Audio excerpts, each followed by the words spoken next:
Praise lord. దేవుని నామములో మీ అందరికీ శుభములు కలుగును కాక. ప్రార్థన చేసుకొని జీవము కలిగిన వాక్యాన్ని ధ్యానం చేద్దామండి.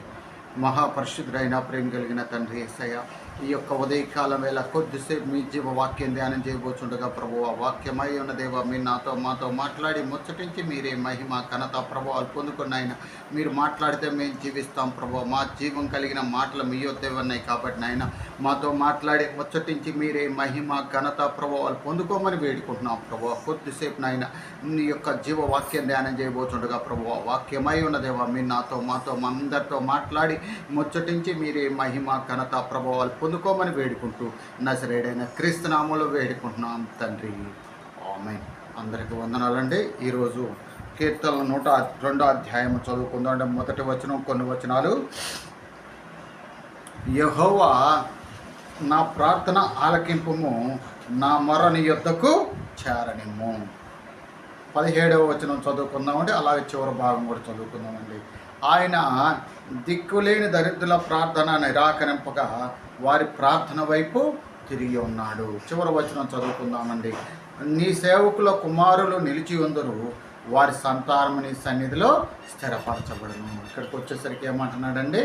నీ యొక్క సేవకుల కుమారులు నీ సన్నిధిలో స్థిరపరచబడతారు అంటున్నాడు. కాబట్టి ఆయన సేవ చేసి, ఆయన మయంపరిచి, ఆయన గణపరిచారు, ఆయన రాజ్యవ్యాప్తి చేస్తున్న ప్రతి ఒక్క బిడ్డకి ఆయన ఇచ్చే వాగ్దానం ఏంటంటే, నా సేవకుని కుమారులు కుమార్తెను నా సన్నిధిలో స్థిరపరుస్తాను అంటున్నాడు. కాబట్టి ఆయన ఇచ్చిన ఆజ్ఞలు, ఆయన ఇచ్చిన శాసనాలు, కట్టడాలు అనుసరించి నడుచుకుంటే ఆ జీవము కలిగిన దేవుడు నీతో నాతోనే కాక మన కుమారులతోటి, మన కుమార్తెలతో, మన బిడ్డల తరానికి కూడా ఆయన శాశ్వతంగా ఆ యొక్క సన్నిధిలో, ఆయన సన్నిధిలో మన బిడ్డల, మన సంతానం స్థిరపరిచేలాగా మనకి వాగ్దానం ఇచ్చి ఉన్నాడండి.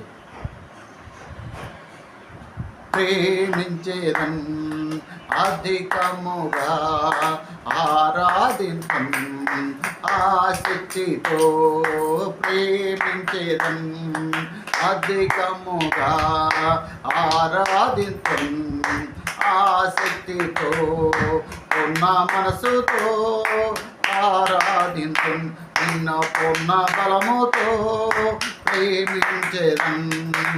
ఆరాధన ఆరాధన ఆరాధన ఆరాధన ఆరాధన ఆరాధన ఆరాధన ఆరాధన.